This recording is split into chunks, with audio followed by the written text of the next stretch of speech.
नमस्कार दोस्तों, आप सभी का हमारे YouTube चैनल में एक बार फिर से स्वागत है। आज की वीडियो में हम फिर से आपको सीटेट के प्रीवियस ईयर क्वेश्चन और कंसेप्ट कराने वाले हैं। तो हमारा पहला क्वेश्चन है, identify the angle made by the middle alphabet of the word one. यानी कोई वर्ड है जो क्या है, वन है, ONE वन। वन के बीच वाले अक्षर द्वारा बनने वाले कोण की पहचान कीजिए। यानी वन है, इसका बीच का अक्षर क्या है, N है। तो वही कह रहा है कि N में कौन सा कोण बन रहा है उसकी पहचान करना। ठीक है, तो ये हमारा कोण है, यहाँ पे भी कोण है। अब कोण कितने प्रकार के होते हैं? 3 प्रकार के होते हैं। पहला मेरा होता है न्यून कोण, जिसे हम एक्यूट एंगल कहते हैं।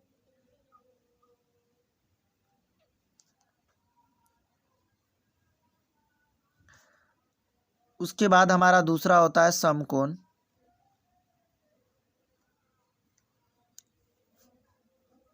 ठीक है, इसको हम बोलते हैं राइट एंगल।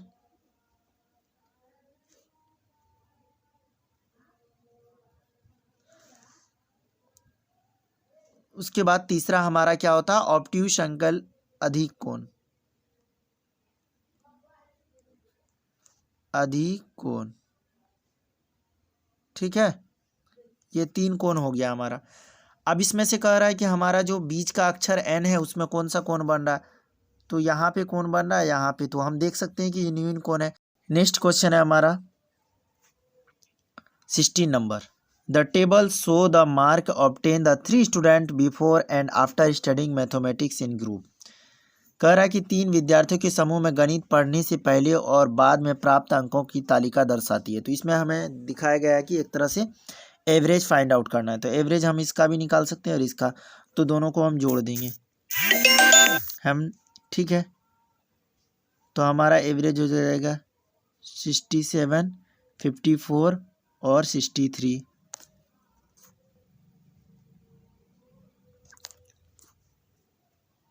हम इनको जोड़ देंगे। 7 4 11 3 14 हासिल 1, 6 5 11, 6 17, 1 18 हो जाएगा। इसको हम 3 है, 3 से डिवाइड कर देंगे। 3 6 18, 4 बजेगा, 313 3.33। तो ये हमारा डी ऑप्शन हो सकता है सही, क्योंकि इसके अलावा दूसरे में किसी में नहीं है। फिर भी हम निकाल करके आपको बता देते हैं। ये फिर हमारा क्या हो जाएगा, 79। उसके बाद यहाँ पे हमारा 60। उसके बाद यहाँ पे हमारा है 74। ठीक है, तो ये 9 4 क्या हो जाएगा, 13, 7 6 13 7 20, 20 1 21। हम 3 से डिवाइड करेंगे, 3 7 21, 3 51 3, तो ये हमारा 71। ठीक है, तो हमारा जो ऑप्शन नंबर डी है वो करेक्ट हो जाएगा। अब हम इसको और दूसरे तरीके से भी बता सकते हैं, और भी आसान तरीके से आप एक ही बार में निकाल सकते हैं। ठीक है, तो अब दूसरे तरीके से कैसा, पहला वाला जो है हमारा यहाँ पे 67 है, 54 है और 60 है। इसमें एवरेज हम मान लेंगे कि 60 है सभी का। तो पहला जो 67 है तो उसमें क्या है, +7, यानी 7 ज़्यादा है। अब दूसरा जो 54 है तो इसमें 60 से 6 कम है, तो -6 लिख लेंगे। उसके बाद तीसरा हमारा 63 है, तो इसमें हम +3 मान लेंगे। तो 7 3 क्या हो गया, 10, 10 में से 6 चला गया, क्या बच जाएगा, 4। 4 जो बचा है, 4 में हम 3 से डिवाइड कर देंगे, तो क्या हो जाएगा, 1.33 बचेगा। तो 1.33 जोड़ देंगे अगर 60 में, तो 61.3 आ जाएगा। उसी तरह से यहाँ पे हमारे पास 79, 60 और 74, इसमें 70 हम एवरेज मान लिए। 79, 79 में क्या आ जाएगा, +9।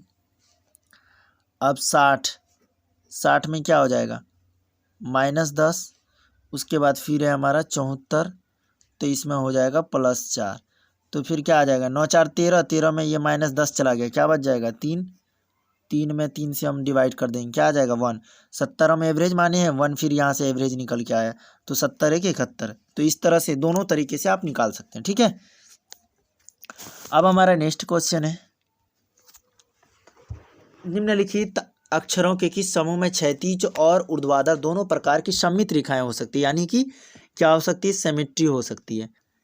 आपको बता दें कि हमारा ऊर्ध्वाधर और क्षैतिज सममित रेखाएं, मतलब कि वैसे ही हमको लेटर ढूंढना है जिसमें ऊर्ध्वाधर भी हम सममित रेखाएं खींच सकते हैं और क्षैतिज भी। तो अगर हम सी को ले लें तो सी में सिर्फ क्षैतिज हो जाएगा, एक्स को लेंगे तो इसमें क्या हो जाएगा, ऊर्ध्वाधर और क्षैतिज दोनों होगा। टी में लेकिन अगर हम लेंगे तो टी क्या हो जाएगा, टी में अगर हम लेंगे तो टी में सिर्फ क्या हो जाएगा, ऊर्ध्वाधर हो जाएगा। तो इसमें तीनों में ढूंढना है, तो हमारा बी जो ऑप्शन होगा वो सही होगा। देख लीजिए कैसे, एक्स में दोनों हो जाएगा, फिर हमारा एच होगा, एच में ऐसे भी होगा ऐसे भी होगा, उसके बाद हमारा ओ होगा, ओ में इस तरह से भी। तो हमारा S X H O, option number B जो है वो हो जाएगा। वो जो हमारा एक ऐसा लेटर है जिसमें अनेक प्रकार की सममित रेखाएं हो सकती है, क्या हो सकती है, अनेक प्रकार की सममित रेखाएं हो सकती है, किसमें, ओ में। अब यहाँ पे हम उदाहरण देके आपको बता सकते हैं एग्जाम्पल, जैसे ओ है, ओ में हमने इस तरह से वर्टिकल लिया है, उसके बाद ये हॉरिजेंटल लिया है, फिर इधर से भी ले सकते हैं आप, इधर से भी ले सकते हैं, ठीक है। तो इसीलिए हमने ओ के बारे में बताया कि इसमें अनेक सममित रेखाएं हो सकती है। इसका ऑप्शन नंबर क्या हो जाएगा, बी, एक्स एच ओ। अब हमारा तीसरा नंबर क्वेश्चन, चौथा क्वेश्चन है हमारा, राकेश और सानिया आपस में चर्चा कर रहे हैं। क्या कर रही है, राकेश और सानिया। राकेश कहता है कि त्रिज्या व्यास की दोगुनी होती है और सानिया कहती है कि त्रिज्या जो है व्यास की आधी होती है। निम्नलिखित विकल्पों में कौन सा सही है। अब बताइए, राकेश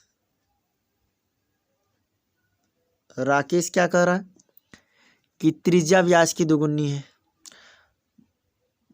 त्रिज्या, अगर हम यहाँ पे ये लें तो त्रिज्या क्या होता है, व्यास अपॉन 2 क्या होता है हमको पता है, या फिर अगर व्यास रखें तो व्यास बराबर क्या होता है, 2r।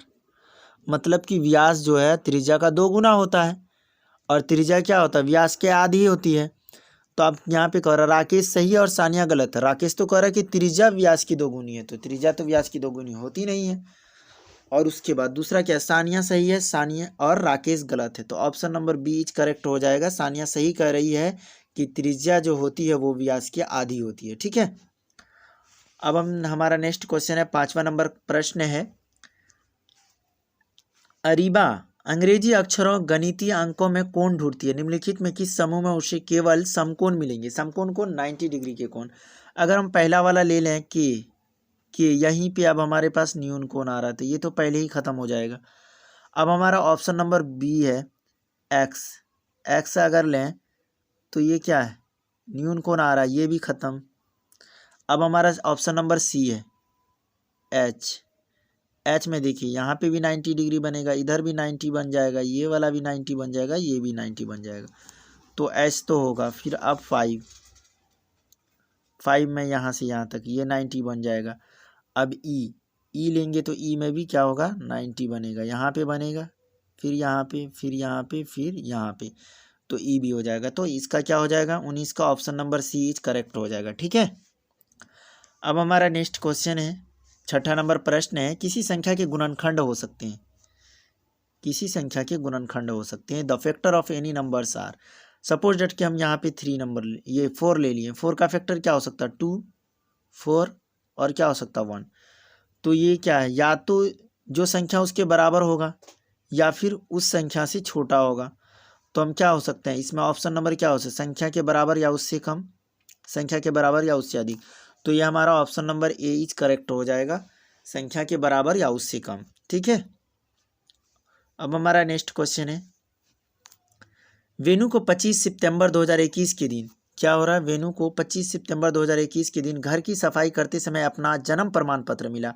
उसने देखा कि उसकी जन्म तिथि 5 सितंबर 1995 है, तो वेनु को प्रमाण पत्र मिला उसकी आयु, उसका जन्म क्या है 5 दिसंबर है, ठीक है, 5 दिसंबर, और मिला क्या 25 सितंबर 2001, ठीक है।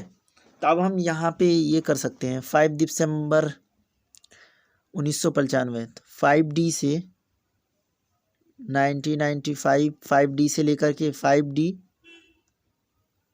2020 तक क्या हो सकता है, कितना ईयर हो गया, 25 ईयर, ठीक है। अब ये 5 दिसंबर से फिर 5 सितंबर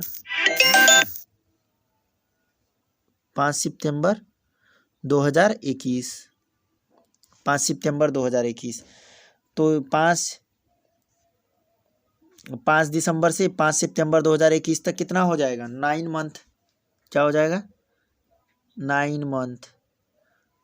हमको कहा है क्या? 25 सितंबर, तो फिर 20 दिन बच जाएगा। तो ऑप्शन नंबर क्या हो जाएगा? 25 ईयर। 25 ईयर।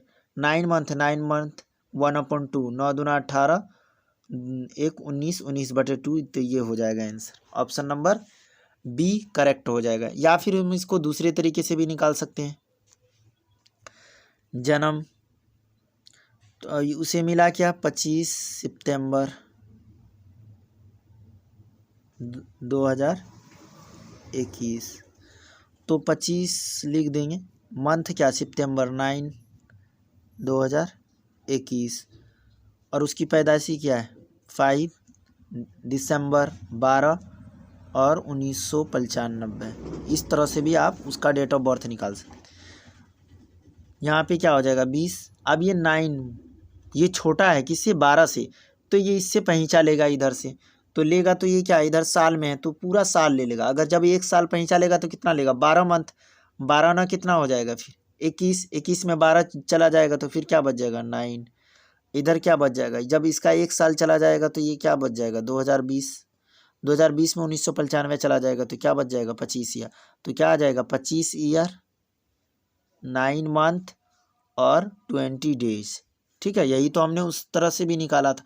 तो आप चाहे जिस तरह से निकालना चाहते हैं निकाल सकते हैं। ठीक है, अब हमारा फिर है नेक्स्ट क्वेश्चन। 5 व्यक्तियों की लंबाई नीचे दी गई है। जो हमारा क्या है? ये वाला जो है इसमें ये गलत है डाटा। ठीक है, ये 163, उसके बाद है हमारा क्या? 161, उसके बाद है 156, 159, उसके बाद है 162। इनको जोड़ देंगे हम। 3 1 4 6 4 10 9 19 2 21। ये बिल्कुल आसान सवाल है। 6 2 12 5 17 17 5 22 6 28,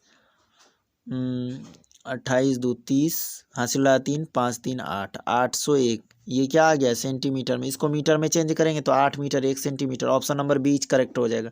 या फिर इसको दूसरे तरीके से भी कर सकते हैं। दूसरा तरीका क्या हो सकता है? हम इसको अल्टरनेट इसलिए बता रहे हैं दूसरा तरीका क्या, ताकि आपको जो भी आसान लगे आप उस तरीके से आप इस क्वेश्चन को कर सकते हैं। पहला क्या है? 163, 161। हम यहाँ पे 160 एवरेज मान लेते हैं। एवरेज ठीक है कि सब 160। पहला क्या है? 163 क्या है? +3। दूसरा क्या है? 161 क्या है? +1। तीसरा क्या है? 156 क्या है? -4। चौथा क्या है? 159, ये है -1। उसके बाद फिर क्या है? 162 +2।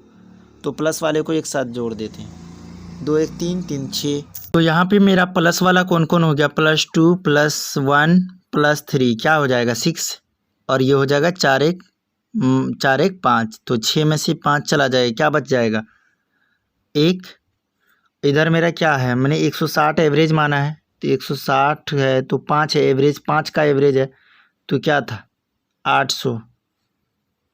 और इधर रिमाइंडर क्या बच गया था घट के? सॉरी, यहाँ पे हो जाएगा क्या? 800। हमने 8000 लिख दिया। ठीक है, 800 प्लस क्या हो जाएगा? 1, तो क्या हो गया? 801। तो हमारा क्या होता है? 100 बराबर 100 सेंटीमीटर बराबर 1 मीटर, तो 800 है तो 800 मीटर और 1 सेंटीमीटर। ठीक है, अब हमारा यहाँ पे नेक्स्ट क्वेश्चन हो जाएगा ये 1729 को रामानुजन संख्या कहा जाता है क्योंकि यह सबसे छोटी संख्या है जिसे 2 अलग अलग तरीकों से 2 संख्याओं के घनों द्वारा दर्शाया जा सकता है। निम्नलिखित संख्या में से कौन से युग्मों के घनों में यह संख्या प्राप्त होगी? ठीक है, तो हमारा क्या हो जाएगा? यानी कि हमको ये जो दो संख्याओं का जोड़ा दिया हुआ, इन जोड़ा का घन जो होगा वो क्या होगा? 1729 के बराबर होगा। अब 1 है, 1 का क्यूब प्लस 12 का क्यूब क्या होता है? तो 1 का क्यूब तो 1 होगा, 12 का क्या होता है? 1728। तो ये तो हो जाएगा 1729। लेकिन दूसरा वाला जो 9 का क्यूब क्या हो जाएगा? 729, और 8 का क्यूब उससे कम हो जाएगा, तो दूसरा वाला होगा नहीं इसमें। ये वाला में फर्स्ट वाला तो हमने निकाल लिया, ये 1729 होता है। ठीक है,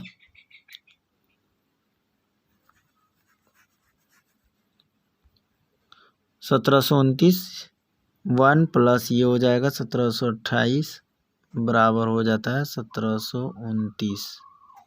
ठीक है, अब यहाँ पे ये है 10, 10 का क्या हो जाएगा 10 का क्यूब प्लस 9 का क्यूब, 10 का क्यूब क्या हो जाएगा 1000 प्लस 9 का क्यूब क्या हो जाएगा 929, तो ये भी हो जाएगा 1729। ठीक है, ये 929 नहीं, सॉरी, ये 729 होगा ना, 729 होता है। ठीक है, आप गुना करके एक बार देख लेना। क्यूब पता है ना, क्यूब किसी भी संख्या के क्या होता है, उसी संख्या को 3 बार उससे मल्टीप्लाई करेंगे। अगर हमको 3 का क्यूब निकालना है तो मतलब है 3 × 3 × 3, इस तरह से निकलता है। 3 का क्यूब 27, उसी तरह से 10 का क्यूब 1000, 9 का क्यूब 729, तो ये 1729 किस में हो जाएगा, ऑप्शन नंबर बी में होगा, 1 और 12 और 10 और 9। ठीक है, तो अब हमारा नेक्स्ट क्वेश्चन है, 3 मित्र क्रमशः 20, 30 और 45 मिनट के अंतराल पर अपने मोबाइल फ़ोन पर संदेश प्राप्त करते हैं। उन्हें संदेश एक निर्धारित समय पर एक साथ प्राप्त होना शुरू हुआ, कितने समय बाद पुनः संदेश प्राप्त होगा। ऐसा जब भी क्वेश्चन आए, हमें जो संख्या दिया हुआ उसका हम एलसीएम फाइंड आउट कर लेते हैं। 20, 30 और 45, 2, ये 10, ये 15, ये 45 डिवाइड होगा नहीं, फिर हम क्या कर देंगे, अब हम 3 से करेंगे, ये 10 नहीं होगा, ये 3 × 5 = 15, ये 15 या 45। अब हम क्या 2, 3 के बाद हम 5, 5 दूना 10, 5 × 5, 5 × 15, 2 × 6, 6 × 5 = 30, 30 दूना 60, 60 × 180, 180 क्या आ गया मिनट। ठीक है, अब इसको 60 से भागा दे देंगे घंटा के लिए, 0 0 कट जाएगा, 6 × 18, तो हमारा क्या होगा 3 घंटा बाद क्या होगा, सभी को एक साथ मैसेज प्राप्त होगा। ठीक है, अब हमारा नेक्स्ट क्वेश्चन है, लास्ट वाला क्वेश्चन है हमारा, निम्नलिखित में सबसे बड़ी और सबसे छोटी भिन्न संख्या 3/4, 6/7 है, 1/2 है, 2/3 है, 4/5 और उसके बाद है 5/6। अब यहाँ पे ऊपर वाला जो होता है उसको नोमरेटर बोलते हैं और नीचे का जो होता है जैसे 4 है तो क्या हो जाएगा डिनोमिनेटर, या फिर क्या बोल सकते हैं हर, और ऊपर वाले को नोमरेटर या अंश। ठीक है, अब क्या ऊपर और नीचे यानी अंश तथा हर में क्या अंतर है, एक, इसमें भी एक का अंतर है, इसमें भी एक का अंतर है। ठीक है, इसमें भी किसका एक का अंतर, ये दोनों में भी एक का, ये दोनों में भी एक का। अब जो एक एक का अंतर है उसी से, वो अंतर से हमको मल्टीप्लाई करना अंश को, तो 1 को 3 से करेंगे तो 3 हो जाएगा, दूसरा 1 को 6 से 6 हो जाएगा, 1 को 1 से 1 और 2, उसके बाद फिर मेरा हो जाएगा 4, उसके बाद हो जाएगा 5। अब इस सब में बड़ा क्या है 6 है, तो ये 6/7 सबसे बड़ा हो जाएगा, और सबसे छोटा क्या है 1, 1 किस में 1/2 में है, तो ये, तो ऑप्शन नंबर ए इज हमारा क्या हो जाएगा, option number A is correct हो जाएगा। तो दोस्तों ये था आज के सवाल, आपको आई होप सारे सवाल समझ में आ गए होंगे, उनके जवाब भी मैंने बहुत ही अच्छे तरीके से सिंपल वे में समझाने का कोशिश किया है। बाकी आपको कहीं पे भी कोई भी कन्फ्यूजन है तो आप कमेंट बॉक्स में कमेंट करके पूछ सकते हैं। तो दोस्तों मिलते हैं अगले वीडियो में, थैंक यू, बाय।